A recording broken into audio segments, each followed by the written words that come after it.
दोस्तों नमस्कार, जोहार। ही चलते हैं झारखंड की ताजा खबरों की ओर, लेकिन उससे पहले अगर आपने अभी तक इस चैनल को सब्सक्राइब नहीं किया तो कर लें, जिससे कि आपको झारखंड की ताजा खबर रोजाना मिलती रहे।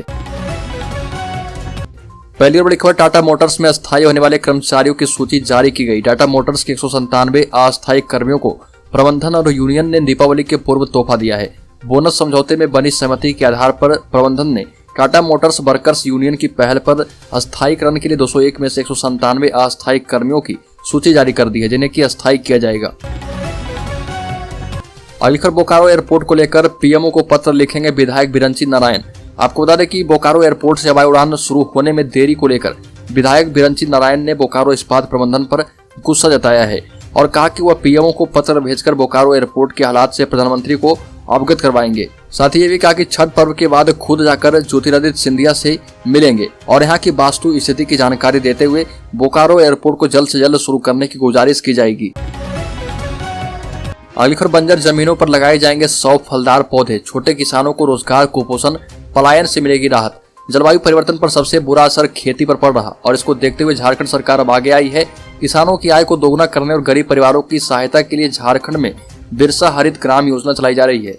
अभी तक इस योजना के तहत 78,000 एकड़ जमीन पर 76 लाख फलदार पौधे लगाए जा चुके हैं। मिश्रित बागवानी को बढ़ावा देने वाले इस योजना से राज्य के सैकड़ों किसानों को फायदा होने वाला है। झारखंड सरकार की यह स्कीम अब सिर्फ किसानों के लिए नहीं बल्कि गाँव के गरीब परिवार और छोटे किसान मजदूरों के लिए भी आजीविका का स्रोत बनने वाला है। अगली खबर, दीपावली एवं छठ पर्व पर सिर्फ 2 घंटे पटाखे छोड़ने की अनुमति, निर्देश किया गया जारी। दीपावली एवं गुरु पर्व के दिन पटाखे मात्र 2 घंटे रात्रि 8 से 10 बजे तक और छठ पूजा के दौरान सुबह 6 से 8 बजे तक पटाखा छोड़ने की अनुमति दी गई है। अगली खबर, झारखंड में 9 लाख गरीब परिवारों को नहीं मिल रही है चीनी, 7 माह से लाभुक परेशान है। दीपावली एवं छठ पर्व पर भी झारखंड के गरीबों की थाली से नमक एवं चीनी गायब है। राज्य के अंत्योदय परिवार के लगभग 9 लाख कार्डधारियों को 7 माह यानी अप्रैल से चीनी नहीं मिल रही। वहीं 2 माह से नमक भी नहीं मिल पाया है। चीनी में भी बैकलॉग चल रहा। राष्ट्रीय खाद्य सुरक्षा अधिनियम के तहत अंत्योदय परिवार को प्रति परिवार प्रति माह 1 किलोग्राम चीनी अनुदानित दर पर उपलब्ध कराई जाती है। वर्तमान में इस योजना का संपोषण रिवॉल्विंग फंड से किया जा रहा। अगली खबर, अगले माह से झारखंड में आने लगेंगे प्रवासी पक्षी। 2015 से लेकर 2018 तक वन विभाग ने कराया था बर्ड सेंसस। झारखंड में नवंबर माह से पहले सप्ताह से प्रवासी पक्षियों का आना शुरू हो जाता है। राज्य में कई ऐसे जलाशय हैं जहां पर विदेशी पक्षियां आनी शुरू हो चुकी है और इनके आने का सीजन नवंबर से लेकर जनवरी तक है और इस दौरान इन पक्षियों पर नजर रखी जाती है। देखा जाता है कि कौन कौन सी पक्षियां झारखंड आती है और इसके लिए 2015 से लेकर 2018 तक वन विभाग ने पहल शुरू की थी। पक्षियों पर नजर रखने के लिए एजेंसियां या निजी लोगों से संपर्क कर पक्षियों की फोटोग्राफी कराई जाती थी। पिछले 3 साल से यह पहल नहीं हो पा रही है और इस कारण पक्षियों के आने की आधिकारिक सूचना नहीं मिल पाती थी, लेकिन फिर से ये मुहिम शुरू किया गया है। अगली खबर, कोल्हान विश्वविद्यालय ने पीएचडी प्रवेश परीक्षा की तिथि की घोषणा तो कर दी है, लेकिन ऑनलाइन आवेदन करने की तिथि 2 दिन गुजर जाने के बाद भी विश्वविद्यालय की वेबसाइट पर आवेदन का लिंक उपलब्ध नहीं करा पाया। इस कारण विद्यार्थी परेशान है और पीएचडी दाखिले के लिए केयू की वेबसाइट का कोना कोना टटोल रहे। वेबसाइट पर दाखिले के लिए आवेदन का लिंक 21 अक्टूबर से ही कोल्हान विश्वविद्यालय की वेबसाइट पर अपलोड कर दिया जाना था, लेकिन 22 अक्टूबर तक भी इसे अपलोड नहीं किया गया। अब विश्वविद्यालय में दीपावली एवं छठ की छुट्टियां भी शुरू हो चुकी है। ऐसे में इसे कब विद्यार्थियों के लिए वेबसाइट पर अपलोड किया जाएगा, इसे लेकर अस्पष्टता की स्थिति है। अगली खबर, झारखंड आएंगी राष्ट्रपति द्रौपदी मुर्मू। भगवान बिरसा की जयंती पर झारखंड में होगी राष्ट्रपति जाएंगी बिरसा की जन्मस्थली।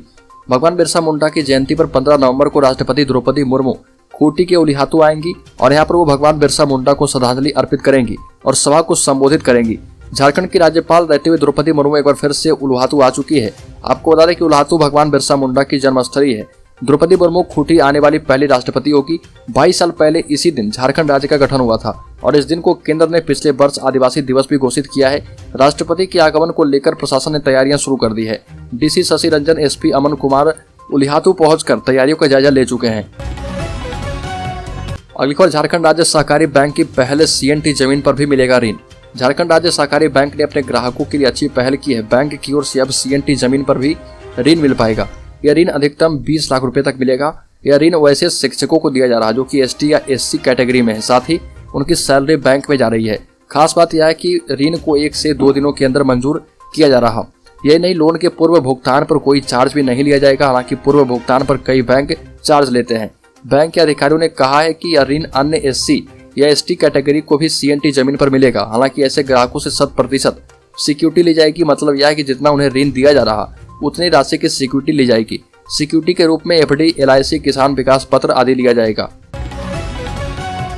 अगले 2 साल में तैयार हो जाएगा फार्मा पार्क। निर्माण के लिए आगे आई 5 कंपनियां। राज्य फार्मा उद्योग को बढ़ावा देने के लिए तेजी से काम जारी है और इसके तहत उद्योग विभाग रांची के चान्हो प्रखंड के बीजूपाड़ा में फार्मा स्टेट पार्क विकसित करने में जुटा है। Jharkhand industrial infrastructure development corporation के MD जितेंद्र कुमार के अनुसार पार्क निर्माण के लिए NIT निकाला गया है। जल्द ही सभी प्रक्रिया पूरी की जाएगी। आपको बता दें कि बीजूपाड़ा के बरहे गांव में फार्मा पार्क के लिए इंफ्रास्ट्रक्चर विकसित करने के लिए 5 कंपनियां आगे आई है। अगली सरना धर्म कोड पर PMO ने लिया संज्ञान। अमित शाह से मिलेंगे सालखन मुर्मू। आपको बता दें कि जनगणना के लिए कॉलम में जनजातीय समुदाय के लिए सरना धर्म कोड की मांग तूल पकड़ रही है। उड़ीसा, बंगाल के बाद झारखंड की राजधानी रांची में राष्ट्रपति और प्रधानमंत्री की तस्वीरों के साथ इस संबंध में आंदोलन कर रहे आदिवासी सिंगल अभियान के प्रमुख सालखन मुर्मू की आवाज प्रधानमंत्री कार्यालय तक पहुंच चुकी है। सालखन मुर्मू 4 नवंबर को गुवाहाटी में इसी मांग को लेकर अगला प्रोटेस्ट करने वाले हैं। अपनी मांग के प्रति ध्यान आकृष्ट कराने के लिए प्रधानमंत्री मोदी से समय मांगा था। PMO ने इस पर संज्ञान लेते हुए उन्हें सूचित किया है कि प्रधानमंत्री चाहते हैं कि वो इस संदर्भ में केंद्रीय गृह मंत्री से मुलाकात करें और वो इस मांग के संबंध में अपने तर्कों से केंद्रीय गृह मंत्री अमित शाह और संबंधित अधिकारियों को अवगत करवाएंगे। सालखन मुर्मू ने मांग नहीं माने जाने पर 30 नवंबर को झारखंड समेत बिहार, बंगाल, ओडिशा और असम में रेलवे ट्रैक जाम करने की चेतावनी दी है। अगली धनतेरस पर रांची में ऑटोमोबाइल सेक्टर में जमकर खरीदारी हुई। सुबह से ही शोरूम के बाहर ग्राहक वाहन लेने के लिए खड़े रहे। रांची में धनतेरस पर 1,38,00,000 की BMW X7 कार बिकी और इसके अलावा BMW की 23 लाख रुपए की S1000 2 पहिया मोटरसाइकिल बिकी। सबसे अधिक संख्या में बिकने वाले कारों में फिर से मारुति सुजुकी रही। रांची में लगभग 4000 कार की बिक्री हुई।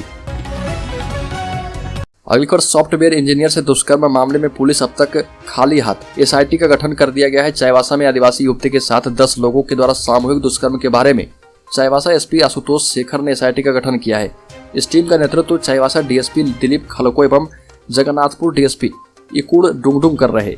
मामले की जांच की जा रही है। महिला थाना भी इस केस की मॉनिटरिंग कर रही है। पीड़िता की मेडिकल जांच भी कराई गई है। SP ने कहा कि मामले को गंभीरता से लिया जा रहा। इस घटना की जितनी भी निंदा की जाए कम है। मामले में अब तक 5 को हिरासत में लेकर पूछताछ की जा रही है। आरोपितों की पहचान की कोशिश भी शुरू हो चुकी है। अगली खबर, रांची के चुटिया में कांग्रेस कमेटी की बैठक हुई। इस दौरान कांग्रेस के प्रवक्ता राजीव रंजन प्रसाद ने कहा कि राहुल गांधी के नेतृत्व में भारत जोड़ो यात्रा कार्यक्रम चल रहा है, जिसे जनता का अपार समर्थन है और यह यात्रा देश की राजनीति को एक नई दिशा देने वाली है। यात्रा के उद्देश्य को सभी को प्रखंड, मंडल और मोहल्ला तक पहुंचाना है। राजनीतिक लाभ के लिए देश को ध्रुवीकरण के नाम पर बांटने और विभेद पैदा करने वाली शक्तियों के साथ सीधा संघर्ष है।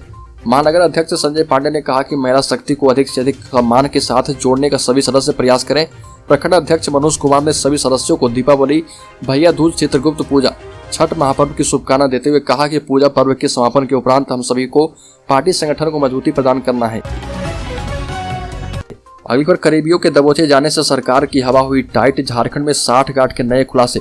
ईडी के खिलाफ रची जा रही साजिश। आपको बता दें कि झारखंड के मुख्यमंत्री हेमंत सोरेन के करीबी पंकज मिश्रा की न्यायिक हिरासत में इलाजरत रहते हुए जेल मैनुअल के विरुद्ध राज्य सरकार के अधिकारियों सहयोगियों से बातचीत का खुलासा होने के 1 दिन के बाद ईडी की टीम एक बार फिर से रिम्स अस्पताल पहुंची और रिम्स प्रबंधन से पेंग बाढ़ के CCTV फुटेज की मांग की, लेकिन उसे अब तक CCTV फुटेज उपलब्ध नहीं कराई गई है।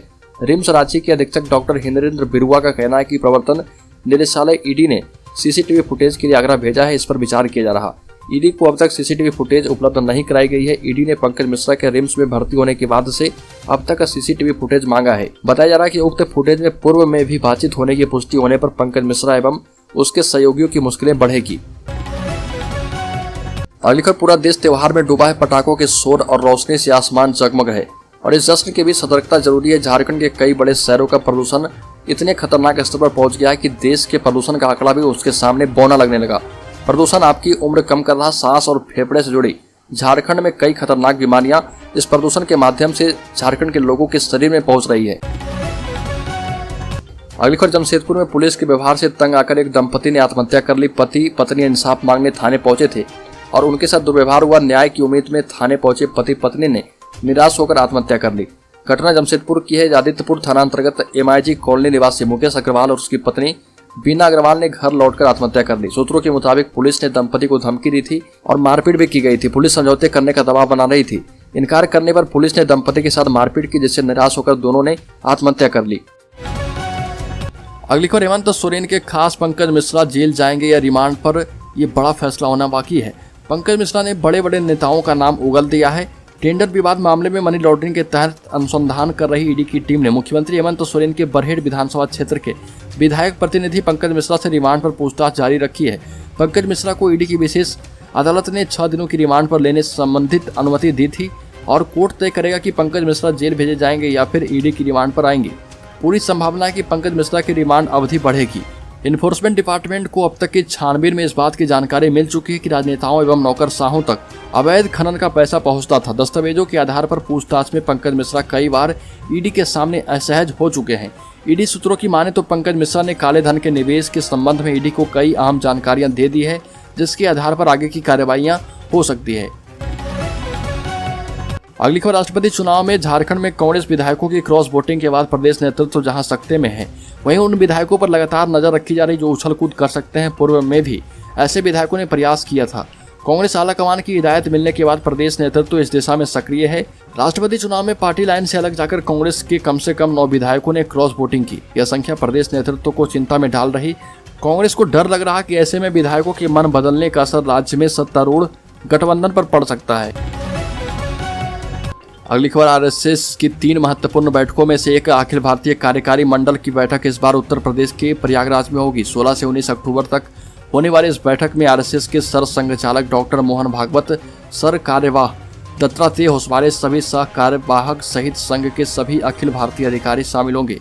और संघ सूत्रों के मुताबिक अब तक 3 दिनों तक अखिल भारतीय कार्यकारी मंडल की बैठक होती थी। इस बार बैठक को 4 दिनों का कर दिया गया है। मुख्य बैठक से 1 दिन पहले और बाद में 3 दिनों तक अलग अलग बैठकें होंगी। इस कारण संघ प्रमुख डॉक्टर मोहन भागवत एवं सर कार्यवाह दत्तात्रेय होसवाले 14 से 22 अक्टूबर तक प्रयागराज में होंगे।